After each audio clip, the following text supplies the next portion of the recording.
not bow down. Let my people go. We will not bow down. Let my people go. We will not bow down. Let my people go.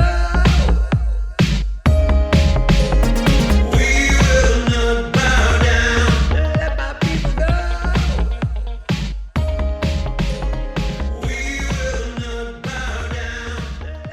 Hello, and welcome to episode 43 of the Croydon Constitutionalist podcast, bringing classical liberalism to South London and beyond via our YouTube channel and wherever you get your podcasts.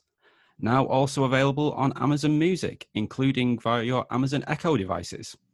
My name is Dan Heaton, and my partner in podcasting today is Mike Swadling, the co-founder of the Croydon Constitutionalists. Mike, how are you doing? Yeah, Dan, I'm all right, thank you. Autumn has come, unfortunately, but yeah, you know, we're soldiering on in these interesting times, as they say. We are indeed. Well, I'm delighted to welcome back to the podcast the now former chairman of the Libertarian Party UK, Dan Liddicott. Dan, how are you doing? I'm doing very well. Thanks for having me back. The pleasure's all ours. So, Mike, what have we got to discuss today? So, Dan, today we are giving our normal update on COVID and talking about some of the things that's going on, and particularly the curtailment on our liberties. Croydon Council had an emergency budget this week, and we'll talk briefly about that. Some new parties are coming into the fold, and some big announcements have been made, so we'll talk about those things. We'll talk to Dan about what he's now up to and perhaps some of the things that have happened recently, and some updates on what we've got going on ourselves. Yes, so the COVID lockdowns continue. There are a series of local lockdowns being announced almost on a daily basis in various parts of the country. It's pretty confusing trying to keep up with those. I think there was one announced for the Liverpool City region only last night, which means that now you can, instead of the rule of six, if when you're in a pub, you can only sit either by yourself or with other people from your household. So that's going to be a bit grim. Mike, how have you found going into the pubs and restaurants around Croydon since the 10 p.m. closures came in and the other little restrictions they've put on our life? Yeah, it's truly farcical going into a pub with your mask on, going to a table, taking your mask off, sitting there for 2 or 3 pints with your mask off, then needing to nip to the toilet, putting your mask on to go to the toilet, to come back, to take your mask off, to sit there. It's just farcical. Everyone knows it's farcical. People, when you get up and they see you do it, they're laughing. They're laughing not at you, but they're laughing at the state of affairs we're in, that this is a rule. That COVID's dangerous when you're standing up, not when you're sitting down. It's I have to say, I think people, particularly the timing, I've seen people follow it. I think pubs are pretty worried about being clamped down on, and people are doing their bit for their landlords, because I think we all know how hard things are for the pub trade at the moment. But yeah, it just 10. I did read in the Spectator 10 p.m. closing described as the poll tax in a pint glass, and I think it could be. It's too easy to ridicule, and rightly so. Dan, have you experienced the delights of going out over the past couple of weeks? I'll be honest, I have been one of those people who deliberately avoids it as much as possible now with all of the restrictions that are going on. I mean, I obviously go to work, like many of us, thankfully. Not enough people now go to work because of the consequences of lockdown. And perhaps I can just make the point. A lot of people say because of COVID, and I disagree with that. The reason a lot of people are now unemployed or on part-time working or seriously at risk of losing their job isn't because of COVID. It's because of government response to COVID, aka lockdown. But to get back to your question, the fact that all these restrictions now make it such an arduous and in many ways unpleasant experience, perhaps I'm one of many who are just choosing to not go out as much. No, that's a fair point. I mean, certainly, just the idea of popping out for a couple of pints is nowhere near as alluring as it used to be.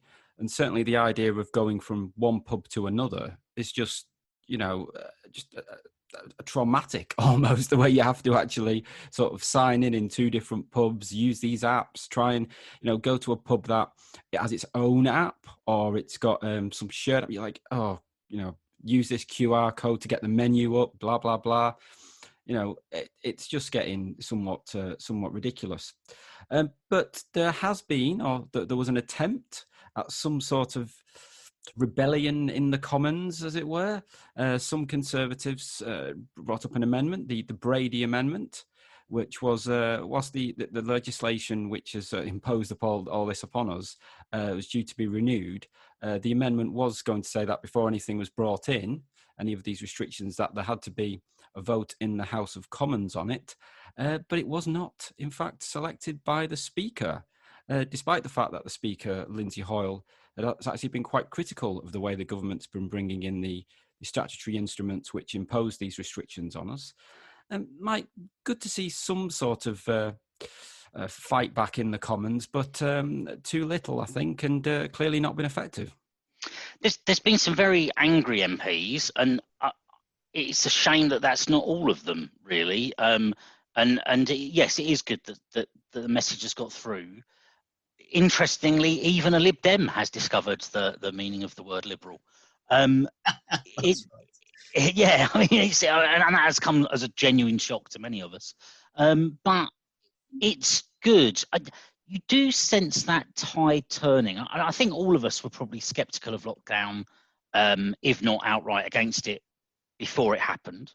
And most people, sort of, even though sceptical, gave the benefit of the doubt through the initial few weeks because we didn't quite know what was going to happen, and have got more and more agitated about it. I know in my conversations with people, in my sort of online experience, at the start of being sceptical of lockdown, there was a bit of a "why are you wearing your tinfoil hat" kind of view directed at me.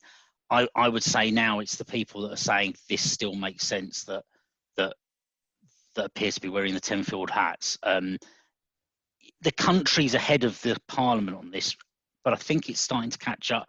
The country's getting there and moving forward, and the Parliament's just about starting to catch up as well, which is good. At least it gives some hope that there is an end in sight. Absolutely, it was interesting to see Keir Starmer, the Labour leader, who when asked whether he would support the latest provisions, just said yes. He wanted to know what they were, but he would be supporting them whatever they were, Oh, no. which was interesting from the leader of Her Majesty's loyal opposition. Dan, what have you made of Parliament's behaviour in all of this? Well, I mean, Parliament hasn't been given much opportunity to behave in all of this. That's my big problem with it all. And I was really pleased to hear that 80-odd Tory MPs and various others were starting to rebel. But, in the end, I guess from my perspective, perhaps what they did, is has already been pointed out, been enough to start the tide to turn. But I felt they could have done much more. When it actually came to the vote, where was Brady? Oh, he was still in favour of extending it. Where was Baker? He gave that really impassioned sort of emotional response to when the legislation was first enacted, who still then went and voted for it, has gone again and voted for it. These are people who have made a lot of noise about rebelling, but actually when it came to the crunch, they didn't actually put their money where their mouth is, so to speak. They didn't vote against extension. 24 MPs did, by the way, and you're right to point out the Lib Dems were among those. I believe it was 7 Tories, 6 Labour, all the Lib Dems, Caroline Lucas for the Greens, and a guy from the Northern Ireland Assembly. But where were all these rebels? Suddenly they fall in line and lockstep once again with the party, and it's just so disappointing. Of course, they were going to lose the votes. They didn't have the votes to actually get, prevent it happening, but they could have made a stand. And I think that would have sent a much stronger message to the ministers and to government if they'd had these 80 votes saying, no, we're not extending. Then they would have really had to sit up and listen. But now they just said, this very wishy-washy, mealy-mouthed, oh, yeah, we'll listen, but only if it's convenient and we're not in a hurry to enact something really important. In other words, it's business as usual. It's interesting seeing the way Matt Hancock has become, even more arrogant, which one didn't think was possible. And just that, and I think that does get the backs up of a lot of MPs of all parties, but Conservative ones in this case. Actually, another 20 votes might make him, rethink, and that would ultimately be positive for our liberty. Going back to something Dan Heaton, you said earlier about the Liverpool lockdown and not being able to meet up with others. There's I don't know, there's going to be 50,000 people that live on their own in Liverpool. And someone's just posed that law. Just stay on your own now. That's terrible, isn't it? And Parliament can't debate that. They're not. We do need a few of them to actually, as you say, stand up and put the frighteners into the government that they can't just come up with such draconian rules without any forethought at all. Well, the rebellion in Parliament may not have worked, but there has been some protests out in Trafalgar Square, etc., over the last few weeks. Some anti-lockdown protests seem to have been reasonably well attended, but not ended so peacefully this time. Dan, what have you made of it? Well, I've not been in a position to attend any of these, and perhaps that's remiss of me. Opportunity's not been there, but I do know people who have, and obviously I accept that whatever I say next is hearsay because it's secondhand. But they're reporting to me that by and large they're very peaceful protests, not like the protests of certain other factions we might mention or think about. But then, as soon as the sort of the speakers, the main event's over, they've reported that it suddenly gets violent, and that violence isn't coming from the side of the protesters, shall we say? I'll probably leave it at that. But I do think that it's one of those things where if the people, right down at the grassroots, if they don't get up and actually make their voices heard about this, we are going to learn how other regimes in the past have slid into authoritarianism and how nobody did anything about it. And we're going to simply relive history, and we're going to say, we sit here, with the hindsight of history and go, oh, how on earth could so-and-so regime have come into power? Why didn't the people do anything? And yet we're in exactly the same situation now, experiencing exactly the same kinds of tactics or events and doing exactly what they did. And we'll wake up one day and find that emergency powers, are still here and they're more draconian. And it's, you just add up everything that's being asked of us, including, the encouragement to report on your neighbours, as if they're still not going to be your neighbours when COVID's over. Do you know what I mean? It's absolutely disgraceful. And so I think these protests are important. People might not agree with everyone who's speaking at each protest. I'm kind of with Peter Hitchens on that there's such a plethora of people behind the anti-lockdown with lots of other opinions as well. It kind of becomes anti-lockdown, and I wish it would just sort of be purely about anti-lockdown. But even so, these are people who, in their gut, they feel there is something wrong and they can't quite put their finger on it, and they're trying to make their voices heard in the best way that they know how. And I think that's to be applauded. Well, you say there about it might be about more than just lockdown in some situations. Of course, we've seen protests whilst the lockdown has been in place from BLM, etc. And the police's reaction to those gatherings seems to have been very different to what's happened over the last couple of weeks. Mike, what have you made of the police's behaviour over the last couple of weeks with these protests? Starting with the photo ops on Westminster Bridge in the very early days of lockdown, and moving on through arresting people in their front garden, sending drones up for people walking the hills, there's been an instinct of the police to overreact to people who have a concern about keeping their civil liberties. That kind of shows you the danger of a police force, and clearly we want a police force, but it's the reason that the police force was set up on a devolved regional model when it first happened, not a national force. It's the reason we don't have armed officers.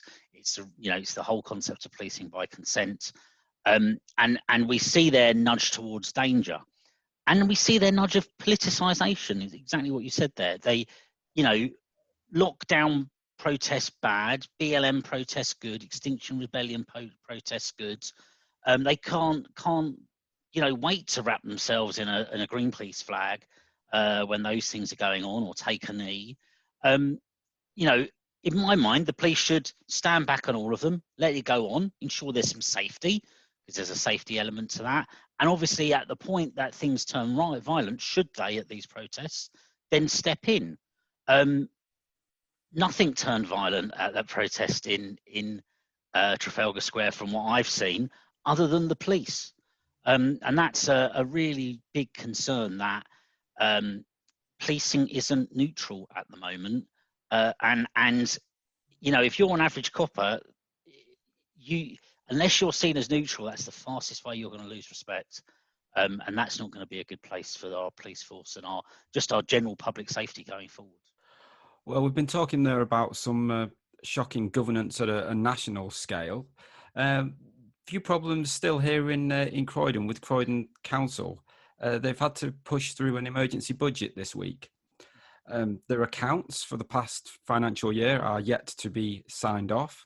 And even with the emergency budget, I understand there's still a £22.4 million gap between spending and anticipated revenue.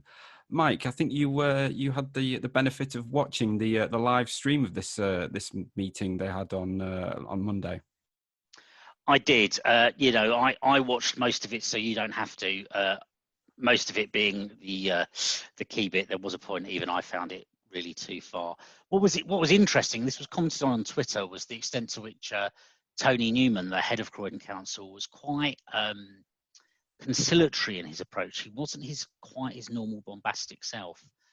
There is a high level of rumours that the people watching that live stream, the most important people on that live stream, were not the councillors, they were not the council officials, they were not even the people of Croydon, but they were the people at the Treasury deciding whether they're going to pull the plug on Croydon Council or not.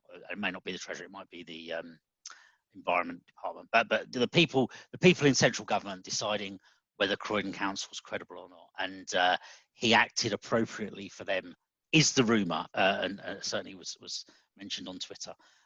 So you know, just an interesting thing to it.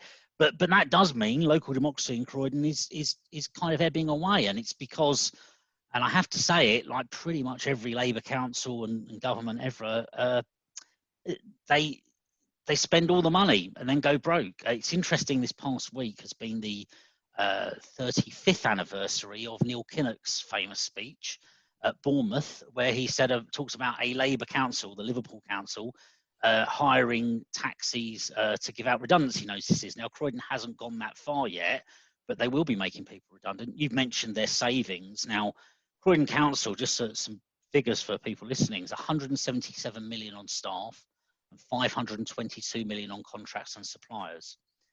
They're 1.5 billion pounds in debt. And on those figures, and so we're talking about 8% overspend of 50 odd million. Now, Dan, you mentioned it's a 22 million or something like that. Once they've got the new budget approved, they've had this budget approved, but that includes saving options of 27.9 million. And when you look at the departments that's coming on, that's a huge chunk of their income they've got to make savings in. It's going to be very, very hard to achieve those savings.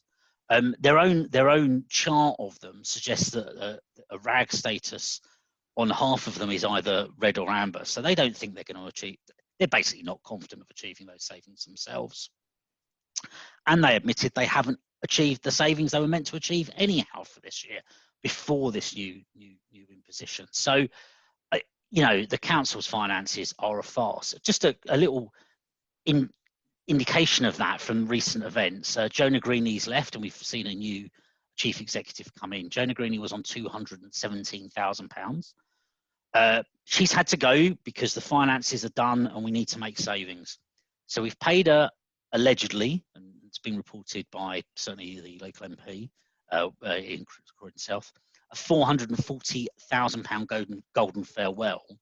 And we employed a new chief executive on 192,000. So we've made a 30-ish thousand saving on the salary, and then given a 440,000 saving spend as a golden farewell. There's no financial sense to what's going on in the council at the moment, and it's the people of Croydon, unfortunately, they're going to suffer for it. Indeed, I can't wait for my council tax to go up again. Dan, obviously not a local Croydon resident, but it doesn't sound good for us, does it? With the with what's been going on. What do you make of it from afar? Well, I mean, it's not the only council, is it? Northampton has had similar problems, completely bankrupt. I think that went at one point. I don't know if it still is. They had to sell a new council building, I think it was, that they'd only just had done in order to try and get back to some kind of liquidity. But this is something that we're always going to see, and it's no different on a national level. Except that at a national level, the government can sort of work with other powers that be to create money out of thin air to pay for things, but local councils can't do that.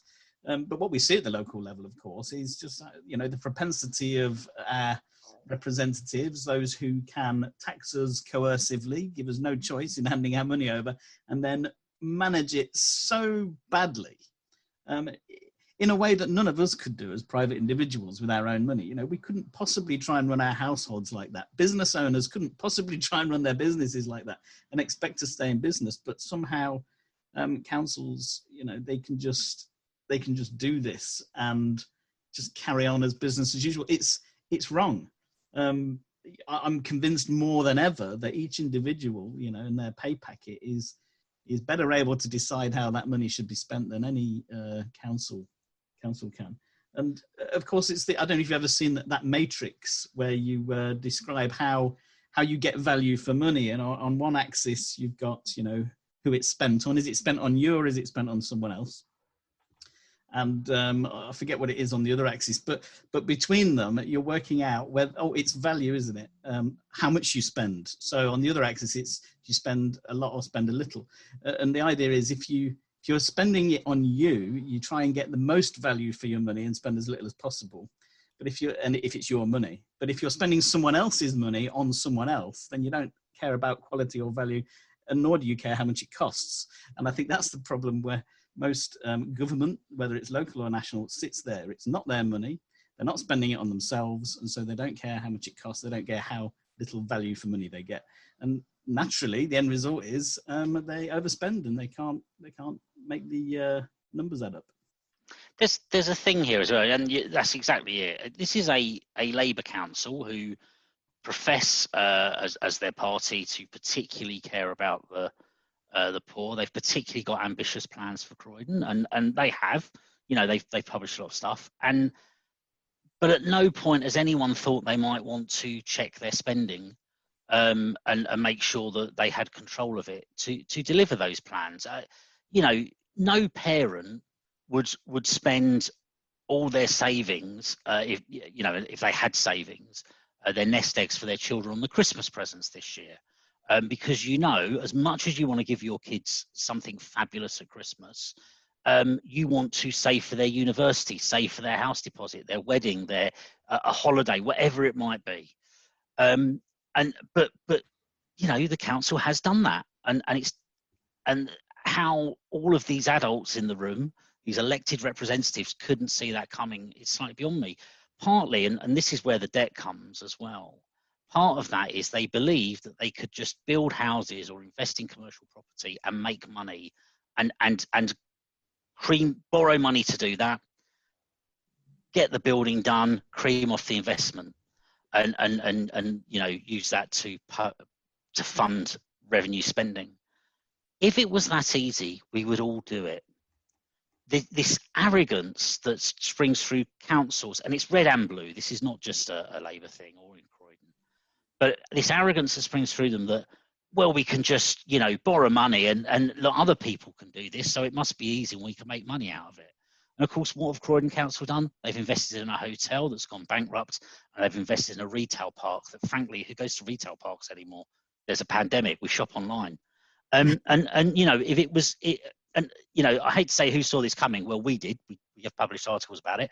But, if it was that easy, we'd all be doing it.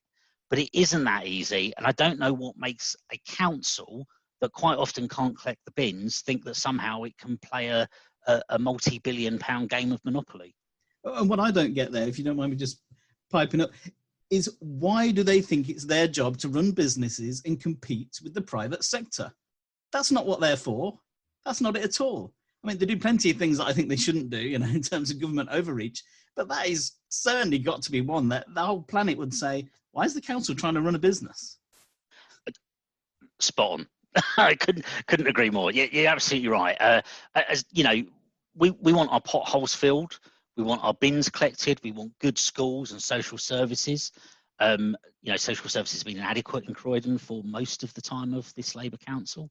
Our roads are an absolute disaster. Our schools, I would say, actually, I think I'll do quite well given the area we're in. I don't want to make unnecessary criticisms, but basic public services. Many of the libraries are now closed because they've run out of money. Some of the leisure centres are now closed because they've run out of money. They haven't been developing them. Where they have developed them, the costs have spiralled out of control. They can't get the basic things they're meant to be done right, but they could find hundreds of millions of pounds of borrowing to buy hotels and retail parks because somehow, as you say, Dan, they think that somehow that's part of their core competence, and literally nobody else does. Well, of course, the emergency budget's now gone through, but the Conservatives didn't oppose the original budget. So, as you say, whether it's red or blue, they neither seem to be too good at running this council over recent times. But there are other parties, I believe, and there are a couple, at least, of new parties that have been set up recently. One is called the Heritage Party, and it's been set up by David Curtin, the GLA member, who was originally elected as a UKIP representative and was now the part of the Brexit alliance on the GLA. David actually, I believe, spoke at one of the anti-lockdown protests just the other week. But yeah, he's set up a political party as part of his campaign to run for mayor and, in the alternative, be re-elected on the London list. And Mike, we've had David on the podcast, and of course he's spoken at an event or two of ours. What do you make of this latest initiative? It's a brave choice to set up a party, but I have to say I've been looking down their manifesto, and there's an awful lot to like about them. It's a social conservative party. David is a committed Christian. He has a that sort of Christian social sort of small c conservative values, and I have to say I agree with lots of them without necessarily quite for the same reasons, and I certainly don't think government should be involved in bringing them in. To be fair, I don't think David does, and when you look at the manifesto of the Heritage Party, it doesn't particularly. It's got that theme of keeping our heritage to the fore, not ripping down statues for want of a quick colloquialism. Sensible financial spending, lots of things that you would have once associated the Conservatives with, perhaps some Thatcherite values, one might dare say. Definitely an emphasis on things like parents being responsible for their children, and we've had David speak in that sort of area, and in some of the things we've spoke with him before. And it's about looking after our sovereignty. So there's the Brexit angle, and just generally focusing on core competencies of government and building a better society. There's an awful lot to like. It's an awfully interesting set of ideas. Now what comes of it is hard to say. We probably ought to declare that we'd signed locally David's papers to run for London Mayor when that was when that election was due last year. I don't know if we've got to whether there'll be another set of them. But David is this is a vehicle, if you like. I'm sure David will want it to be more than just for the London mayorship, but running for mayor, running to get back onto the GLA, and it's definitely an interesting party. It will appeal to a certain type of older, more conservative voter in London. I think it will appeal to an awfully large part of the evangelical Christian community in London as well. Dan, I don't know if you've seen anything of the Heritage Party as yet, but obviously there's this new party, the Reclaim Party, which has been being set up by Lawrence Fox, and he claims to have £5 million already pledged towards his party. Seems to be a party which is going to fight the culture wars. So, Dan, what have you made of that one? Well, I was really pleased that Fox was getting involved, because he's been a very brave man in many ways, taking a stand against the sort of cancel culture and the very sort of left-leaning aspect of popular media and all of that. So I was pleased to see that someone is standing up and making something of that platform, and that it was him is great news.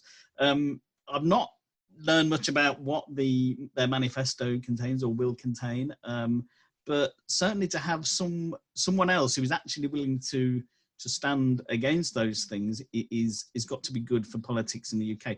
The two-party system has utterly failed this country. They are so close together in terms of what they actually vote on and the direction that the country is going that you could barely slide a piece of paper between them. So, even to hear about what David Curtin's doing is great, because, we might actually have a Conservative Party for those people who are conservative in this country again. Because we certainly don't now. It's been really disappointing to see that. I suppose observing how the parties interact, Labour tries to drag us left, and then the Conservatives simply put the brakes on.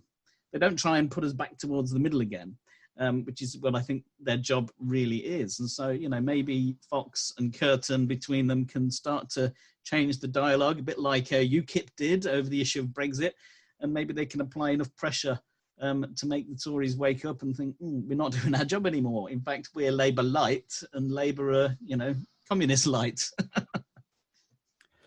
Indeed, but as you say, the two-party system makes it difficult for other parties to make any inroads, really. But they can have an effect, as you say, UKIP had an effect on the Conservative Party, at least, in order to push them towards agreeing to have a referendum. So it'd be interesting to see if either of these parties, whether they get any representation at all. And in different parts of the country may have different electoral systems, but to see whether or not they have any impact on the main two political parties in terms of their policies.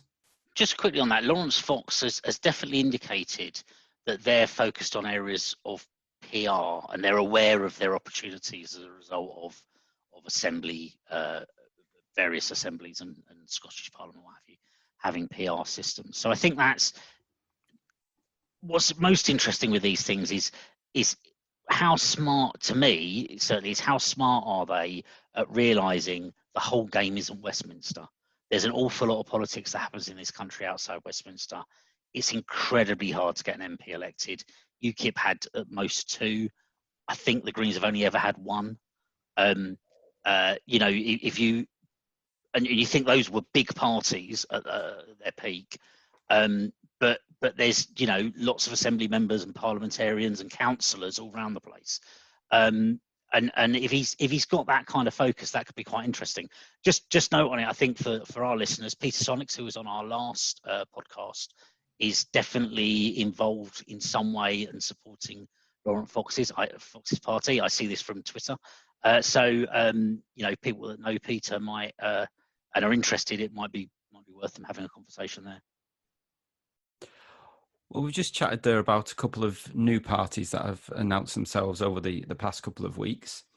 Dan, obviously you were the chairman of the Libertarian Party UK, but that's no longer the case. You resigned a little while ago, and then there was a spate of resignations from the National Coordinating Committee. And indeed, some of those people who were on that committee who resigned issued a statement. Dan, what can you tell us about what went on? Wow. Well, I mean, I'll start by saying what a disappointing episode that was, but personally, and I think for the liberty movement in the UK, but it doesn't have to stay disappointing. I think some good things are coming out of it. But I don't know how many listeners will have read that statement, and I know you published it on your blog.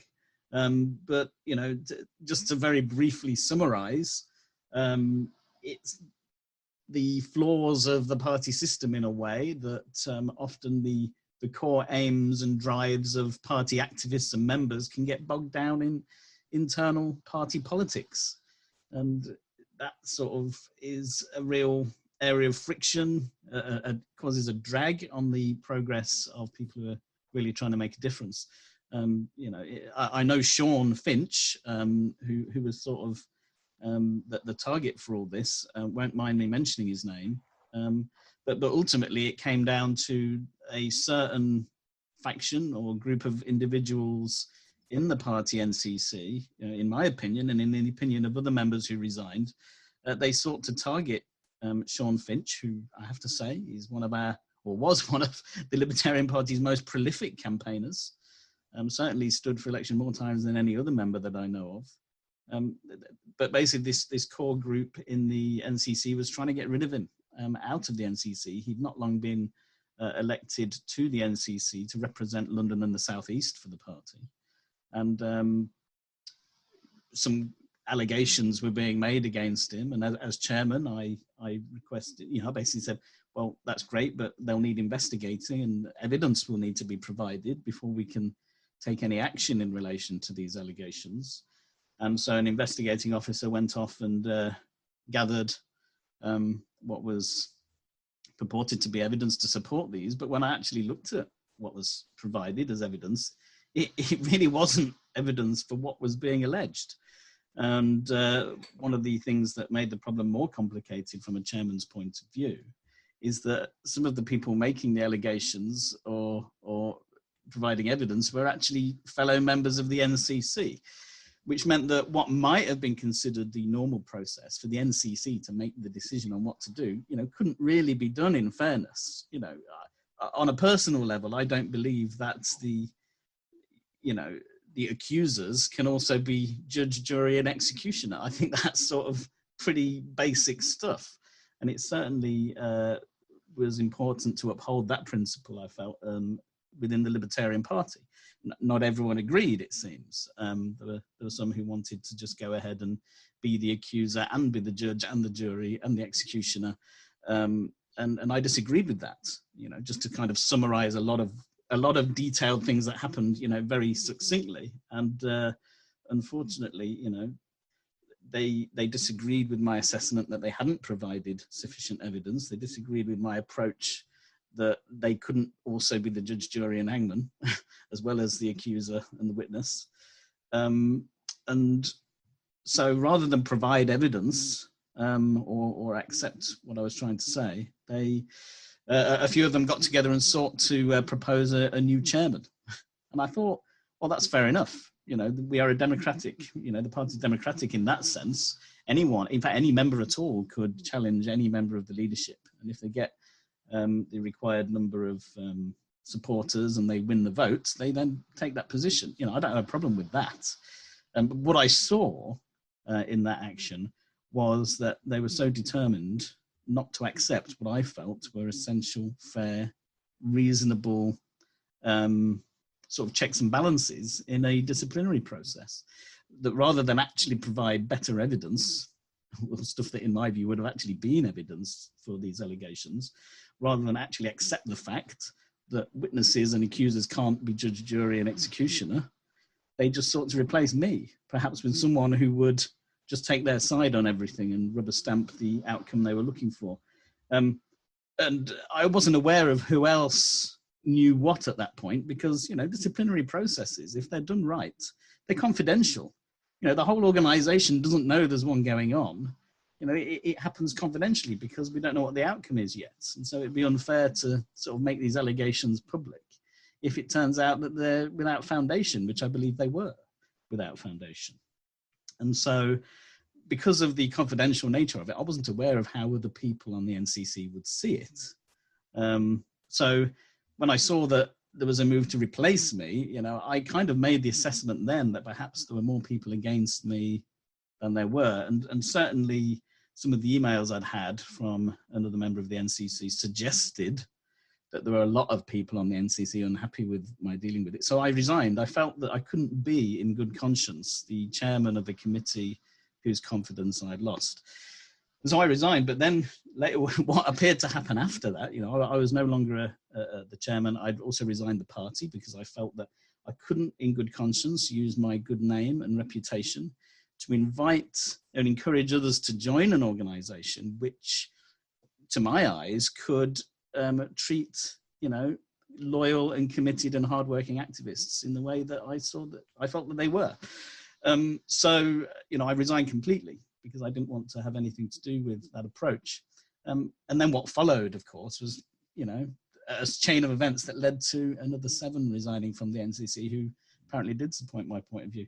And so that's sort of it in a nutshell. I hope that the party has learned from this process, and that those who sought, in my view, to behave unfairly will rethink that approach. But for the time being, that's why I resigned, and that's why I couldn't possibly support that organisation at the moment. Don't know if that makes things clearer or more muddy, but that's just the events as I saw them and as I experienced them. Dan, did you, and I appreciate this is speculation, but do you think there was anything behind that? Because I agree. I mean, Sean, obviously we know Sean, and he operates to some extent locally. He spoke at our events and on our podcasts and what have you. But as I looked nationally at stuff that was going on in the Libertarian Party, there were others, but Sean probably was one of the most prominent figures actually doing stuff. And I just, which makes it even more of an odd situation to go for him. Do you think there was ever anything behind it? If there was a particular reason why these complaints were made against him?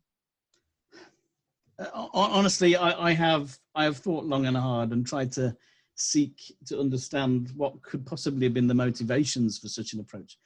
And here's the thing, I know Sean and I respect him, and he's certainly never behaved in any way in front of me or in my hearing or anything I've ever seen him do online that would suggest that any of those allegations, certainly the more serious ones, had any weight to them at all. There were minor silly ones, that relate to, nothing more than youthful exuberance or, the equivalent to it, minor factual errors on a Facebook post, but these aren't reasons to kick someone out of the NCC. Do you know what I mean? There were more serious ones for which there was no evidence at all. And I've thought long and hard, what could possibly have been the motivations for all this? People can become very convinced, can't they, about how right they are about something. Perhaps to the point that they begin to see that the ends justify the means. But for me, that's completely at odds with libertarian values. You either have the evidence or you don't. And we certainly don't punish the innocent. That's not a libertarian value. We don't preemptively punish people we can't find evidence for just in case. That's not a libertarian value. So I just found the whole thing very, I can come up with numerous theories, but, one of the most disappointing things, I suppose, was that some of those who are most vocal against Sean have never stood for election, or certainly at least one, never stood for election under the party banner in their lives. And yet they sat in a senior position in the party and wanted to cast judgment on our most prolific and committed campaigner. I felt that was just so utterly wrong and so utterly unlibertarian. I couldn't put my name to it. No, certainly the Libertarian Party is not the only party that's had inexplicable wranglings in the higher echelons of the party. There may be another party that's going through similar things at the moment, but we won't talk about that. But so you've moved on, obviously, from the Libertarian Party itself, and you've got a new, very interesting and exciting initiative. Why don't you tell the listeners about that? Well, this is what's so fascinating, because this, every cloud has a silver lining, you might say. And I'd never considered this type of approach before. And I suppose my experience with internal party politics, and even what you're talking about proportional representation comes into it a little bit. It's kind of taught me that there is a problem with party politics where it intersects with libertarianism. And that is that because of the way electoral law works and legal responsibility sort of fastens to the party leader and the treasurer and the nominating officer, all of these things happen in a political party, which mean that there does have to be top-down sort of authority, top-down compliance with certain things, course, how that authority is used is often the issue, but it has to be there. And what that therefore means is that libertarianism, which is very much an individual thing, of which there are many flavors, all the way from ANCAPs right through to classical liberals who are only just outside the Tories, if you see what I mean, and everything in between. It's such a spectrum of different political views, but all in favor of individual liberty. I'm not sure one party can actually do it, because it has to keep telling people to get back on message, and that's difficult for libertarians, especially when they disagree. I mean, you only see it in the US, poor old Joe Jorgensen can't say anything right to someone, because there's always a libertarian who would disagree with your take on things. And so the project that I've started, and it's got the support of others from the former members of the Libertarian Party NCC, and now other people who have registered interest since, is Independent Libertarians. And you can find the website on independentlibertarians.uk. And what that seeks to be and how it's sort of evolving really does look like how libertarian politics should work. Because, the party system I've seen isn't it, because you have to keep stamping on people's right to free speech and all kinds of things in order to make them stay within party boundaries. But the party boundaries don't cover the whole spectrum of libertarianism. So by being an independent libertarian candidate, you really can build your own platform. And that's really what Independent Libertarians is about. You don't have to be complying with a message that's sort of built on the motivations of other people. You can be yourself. And I think in many ways, that's what politics in the UK really needs anyway. It needs more independence. People who, as we saw with the Tory rebellion, aren't going to make a lot of noise and then suddenly do exactly what the party tells them. We ask ourselves, don't we? I voted for my MP, but does he represent me or does he represent the party? And by supporting independent candidates, we start to get at the sort of the nub of that problem too. And so what Independent Libertarians is, it's really just a platform for assisting libertarian-leaning independents in getting elected. So in some ways, they have the advantage of a support network, which they might get from being a member of a party, but without actually having to be a member of a party. And in a way that allows them to be true to their own values instead of compromising and fitting within, party demands. So that's what it's about. And we really are at the beginning, but already I've had interest from more people standing as independents than, as far as I'm aware, the Libertarian Party has ever stood in one election as candidates. So as you look at the spectrum of libertarians throughout the UK, most of them never bother to join a party. They are libertarian and they're politically aware and they do want to see change, but it's like they themselves have already filtered out joining a party because of perhaps how it conflicts with the true nature and principles of libertarianism, because of its necessarily top-down approach. And so, I'm hoping that we will see more libertarians stand for election, but as independents, people who have never done it before because they've always rejected party membership, but who will perhaps take the plunge now because they're able to be themselves, they're able to truly represent their constituents instead of, the motivations of the party structure. So it's totally voluntary. It really is just a support network. You don't become a member of Independent Libertarians. You seek assistance from volunteers who use Independent Libertarians as a platform for networking and getting in touch with each other. And that's how it works. And I think, it ticks all of the libertarian boxes because it's voluntarism and it's activism and it's, freedom of speech and it's freedom of association, but it's no top-down leader controlling everyone. I think it's what it's turning into is going to be really great. And so how can people get involved in this initiative?